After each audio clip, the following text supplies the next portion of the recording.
Hello, this is Bill Steffen. Thanks for joining me this morning. Hey, it is the summer solstice today, the longest day of the year here in the Northern Hemisphere, daylight anyway. Let's take a look at a graphic, tell you a little bit about the summer solstice. The term solstice means sun stands still. Summer solstice, sun stands still, and it stands still today at noon over an imaginary line. Well, it's not imaginary. It's just there's not really a line there, but an imaginary line, I guess I could call it, called the Tropic of Cancer, which is south of Florida, but north of Cuba. That's where the sun would be directly overhead today. Interesting note over on the left, on the right side there, the solstice occurs at 10:42 p.m. So if you watch the sunset, which occurs about 9:30, it's one of the latest sunsets you will ever see in your life, if you're here in Grand Rapids, of course. And it is the solstice is June the 20th in Michigan, but it's the 21st already when the solstice occurs in Europe. So if you have a calendar that's printed in Europe, it's probably going to give you a different day. The calendar printed in the United States would give you June 20th for the solstice, and one in Europe would give you June 21st for the solstice. Of course, there'll be a big celebration at Stonehenge where the sun just comes up shining through the stones there. The sun kind of speeds up a little bit in the wintertime as it goes around the sun at about 67,000 miles an hour. And that's the reason the summer is actually a couple days longer than winter in the Northern Hemisphere. The opposite is true in the Southern Hemisphere. And here in Grand Rapids today, the sun rises at 6:03 and sets at 9:24. Beginning tomorrow, and by the way, today has 3 seconds more daylight than yesterday. Tomorrow we'll have 1 second less daylight than today. So that's kind of not very much, but this is the time of the year, of course, when the days are the longest. And if you're up in Alaska, if you're north of the Arctic Circle, you get the sun up 24 hours a day right now. Up in at the Barrow Airport, the northern tip of Alaska, the sun does not set again until August 2nd. So the sun is above the horizon all day long and all night long. Interesting. All right, let's move on here and take a look at some other things. Hey, another confirmed tornado here in Michigan. This one occurred Wednesday. This is in Fraser in Macomb County. And this is the 29th tornado this year that's been confirmed in the state of Michigan. They've all been relatively small, thank goodness, but this one had a forward speed of 18 miles an hour, covered 2.4 miles. It was fairly wide at 400 yards. You know, a football field is 100 yards long, so if you count 4 of those, there was quite a large circulation with this particular tornado. And once again, unfortunately, there were no fatalities, no injuries with this tornado. Macomb Township also reported 4.5 inches of rain. Nearby Utica and Macomb County had 4.3 inches of rain, and there was some significant flooding over there after that much rain. All right, let's move on here and take a look at what's next. We've got the severe weather outlook for the next couple of days. Storm chasers are headed to North Dakota, of all places. That's where the severe weather should break out today. Some pretty good hailstorms possibility, along with damaging winds and maybe an isolated tornado. The storms should race eastward out of the Dakotas and into western Montana. In fact, as they continue eastward, they should get all the way into the upper peninsula of Michigan, and the marginal outlook covers areas north and west of Grand Rapids. Most likely time, if we get a thunderstorm in those areas, would be overnight. So I think much of the day today is going to be dry. Should be a fairly nice day here in West Michigan. Then for Saturday, we have a very large marginal risk area in the dark green that runs from Montana almost all the way to New York City. And it does include a good portion of Michigan from the Grand Rapids area to the north. And again, the primary threat would be wind damage from thunderstorms racing along the jet, which is to the north of a gigantic hot high that's going to be developing over the Ohio Valley and the Tennessee Valley as well. Okay, let's take a little time out now and thank our sponsors, starting with Complete Care Concierge.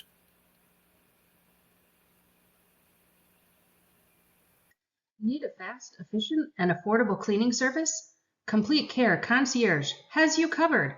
Serving all of West Michigan, we offer one-time, daily, weekly, and bi-weekly cleans, plus move-in, Move out.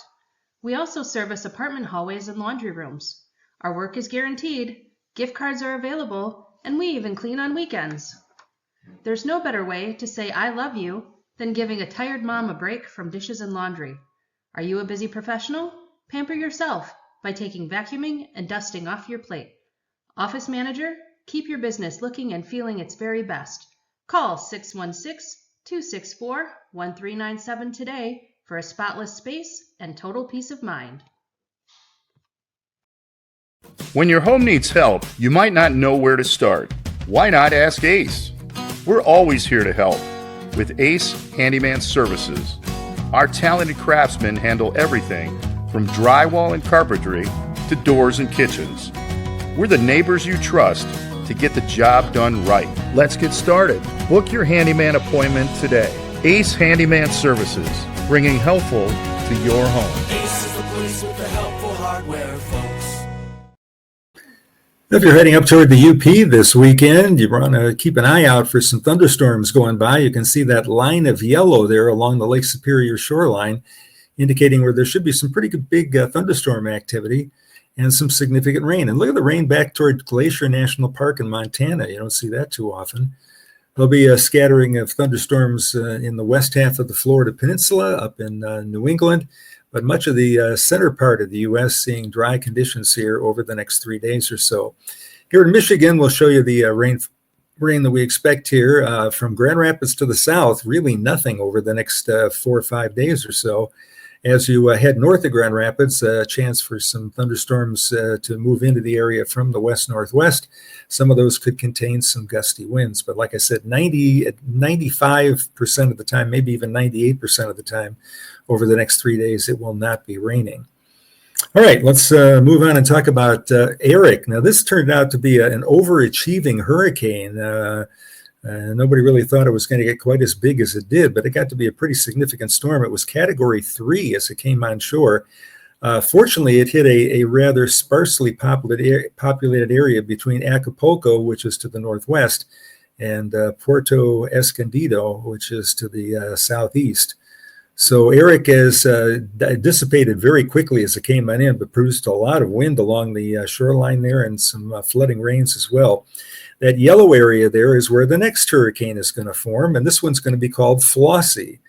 Flossie, I'm sure the dentists are celebrating Flossie, whatever, but anyhow, this one looks like it will also kind of skirt the coastline there and then head out to sea a little bit. So that's the only area that's active. There are no hurricanes in the Western Pacific or in the Atlantic Caribbean or Gulf of Mexico. And in fact, we may get through the entire month of June without any tropical activity in the Atlantic Caribbean and Gulf of Mexico. There's really nothing out there. There's been Sahara dust. There's been a number of things that have been impeding any early development of hurricanes. We do expect those to develop here as we get later in the season. We're only in June now, but the Atlantic very, very quiet at this time.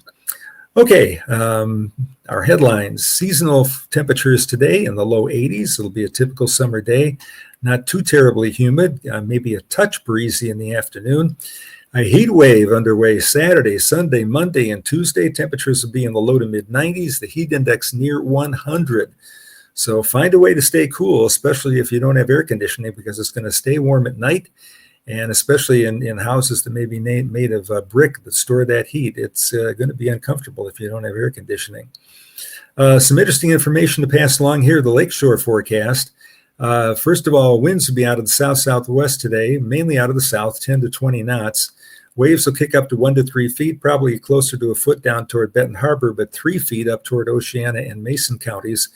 Water temperatures are certainly warming up there. The coolest one of the bunch at Grand Haven at 60, and the inland lakes warming up as well. And you're going to see inland lakes with water temperatures above 80 degrees here early next week. So if you want to spend some time at the cottage or whatever, that would be a good thing to do. And look at those 3 words I've got in red here. This is something that's really important. We're going to see a dangerous day on Saturday. There's going to be a strong south wind, and there's going to be a current that will develop on the south sides of the piers and breakwaters. And especially in a place like Grand Haven, people like to jump off the pier. I would, if it were up to me, I would find a way to block that off on a day like Saturday. I know it's going to be a hot day. People are going to want to jump in the water, but with a strong south wind, that's going to create that structural current that's going to run along the pier, and it's going to be moving from land out to open water.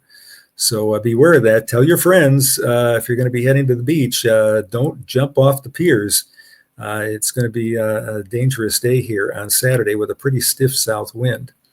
Okay, let's move on right now and take a look at what we expect for today. Should be a beautiful day, 82 degrees, 62 the low, 30% chance of a shower thunderstorm. Best bet for that would be overnight. But there's an outside chance of one during the day, but well, we'll see. Humidity at 55% this afternoon, winds out of the south at 10 to 15 or 10 to 20, but up to at least 15 to 25 here on Saturday. High temperatures look kind of like this. I think we'll be seeing readings today. Very comfortable, low 80s in inland areas today. The Holland Regional Airport at 83. We'll see a temperature of about 76 at South Haven. That difference between lakeshore and inland is going to be minimized now that the water temperatures are warming up. You can see the mid-lake buoy out there expected to have a high temperature of 73. So it shows you the water starting to warm up here. But the inland areas will be low 80s. And if you're right on the beach today, look for mid-70s. It should be a pretty nice day. We move on to Saturday, and here comes the heat, everybody. Temperature up to 90, 91 or 92 for Grand Rapids and Greenville, 90 for Newaygo. South Haven at about 82 or 83, and that's even with the wind coming in off the water. You can see temperatures in the low 90s over toward Detroit, mid 90s down in Chicago, 89 up at Traverse City, so everybody pretty much getting up on the heat. And then for Sunday, temperatures are going to be even hotter across the area. We're looking for 93 in Grand Rapids, 82 or 83 in South Haven, 96 for Detroit, 96 for Chicago on Sunday. And there'll be somebody around the Chicago area where they got a lot of concrete and asphalt that'll be making a run toward 100 degrees here. And the heat really continues to build in for Monday and Tuesday. After that, we may turn a little bit cooler, but not much. The long-range outlook goes like this, Friday through Tuesday, 82 today, then up into the 90s. I got a chance of a thunder shower at 30% for today and tonight combined, 20% Saturday night. We're just dry and plain hot here Sunday and Monday. And then on Tuesday, maybe a 20 or 25% chance of a shower or thunderstorm once again. We should be back into about the upper 80s perhaps here during the day on Wednesday. The 8 to 14 day outlook looks like this. We're still above average, but not nearly as above average as it's going to continue to be on the East Coast. And you can see the cooler than average area is in New Mexico. It's kind of interesting. Moisture coming up from the hurricanes off the coast of Mexico will be producing more cloud cover, and that's one of the reasons why it will be cooler out there in Arizona and New Mexico. So the big story is the heat that's coming our way and the possibility for an isolated shower or thunderstorm. You can see here above average for the 8 to 14 day outlook. And again, that's not an all-day rain. That would be just a random thunderstorm with a pretty healthy downpour, and then it moves on pretty quickly. All right, Michelle is working at the airport tonight, so she's kept a couple of extra things here for us here. First of all, heat wave. Temperatures will be in the low to mid 90s here. Heat index near 100 degrees, not quite as hot near Lake Michigan. And you can see some of the hints there of what to do during heat waves. Stay indoors where it's shady, of course, air conditioning whenever possible. Stay hydrated. Make sure you're drinking some water so you don't get dehydrated here.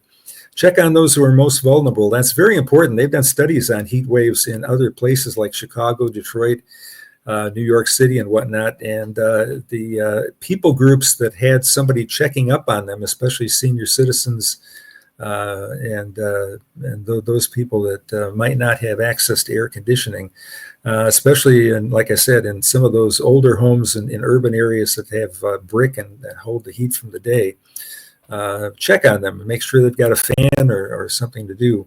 If you must go outdoors, early or late is best. Early in the day, if you're going to be doing some shopping and leaving the car locked up like that. But do be careful with the heat wave on the way here for Saturday, Sunday, Monday, and Tuesday. Okay, let's see what else we got to talk about here today. Lots of interesting stuff. June 20th, 1877, this inventor installed the world's first telephone service. He was a co-founder of AT&T in 1885. Well, you know what?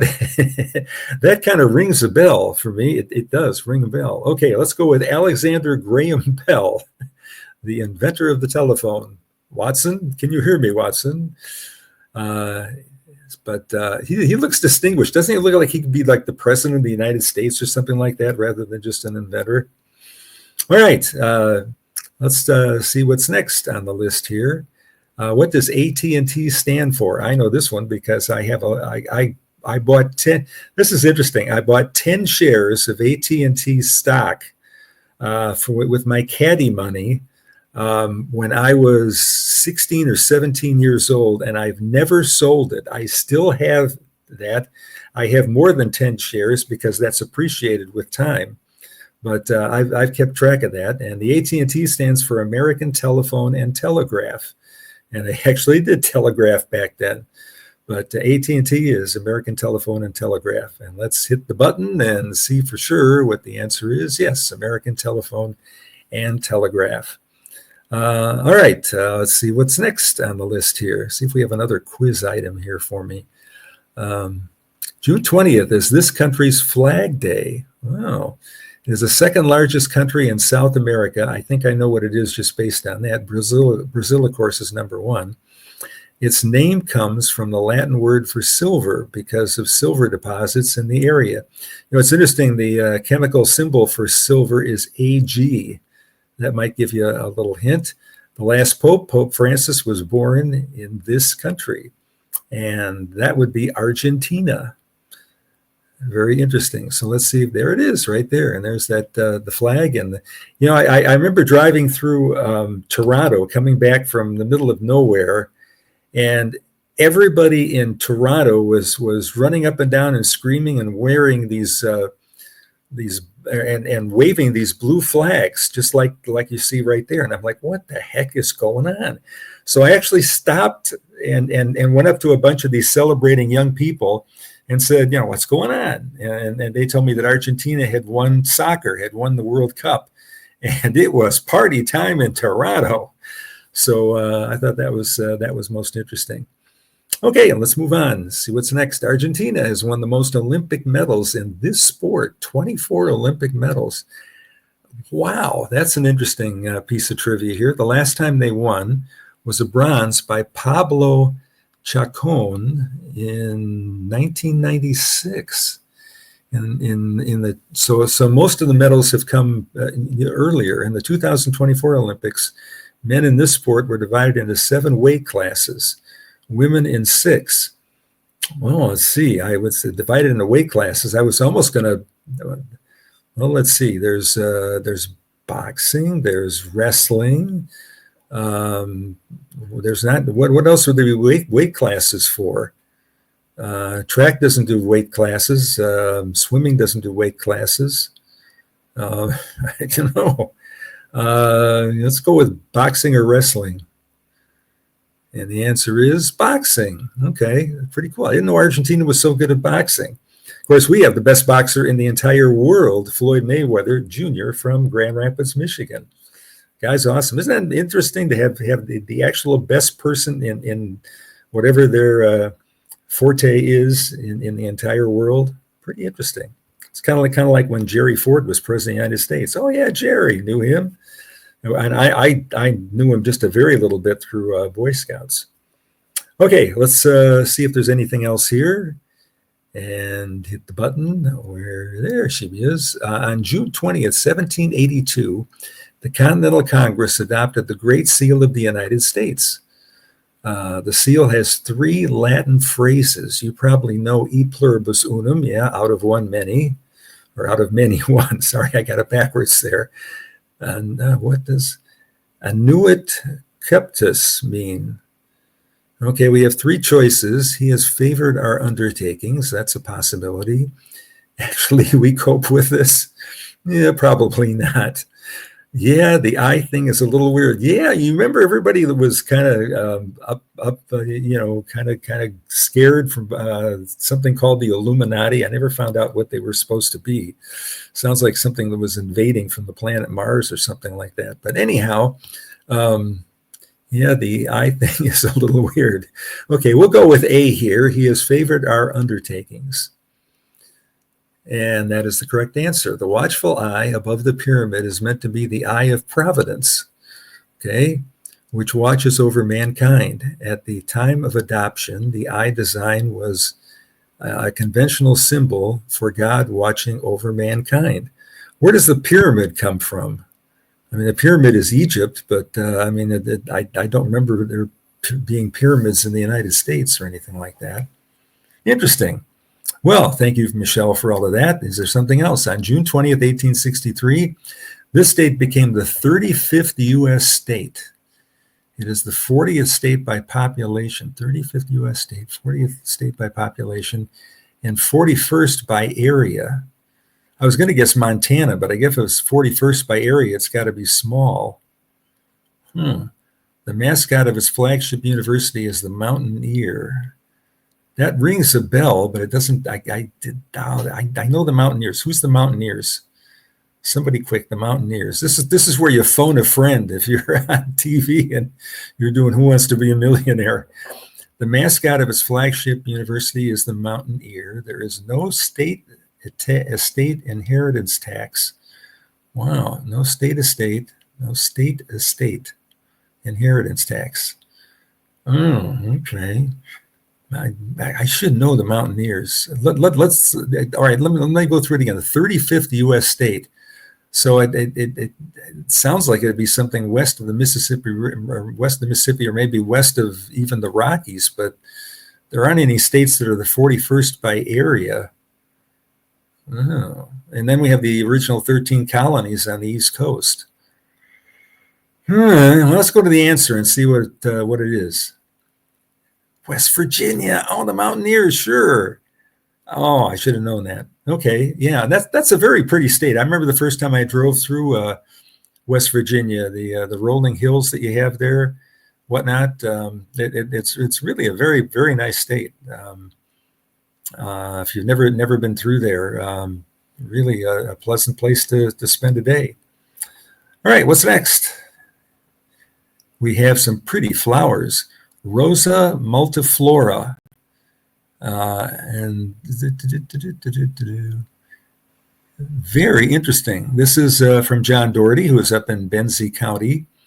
Beautiful flowers. I wonder if that's like because those look very much like the wild roses that grow down here in the Grand Rapids area. I've got one growing in my backyard. It was natural. It just started growing there, and I've kept it around. The blossoms were just out this past week. They were shining very pretty for about 4 or 5 days or so, and then they fall off. And it's a fast-growing plant. You really have to keep it trimmed.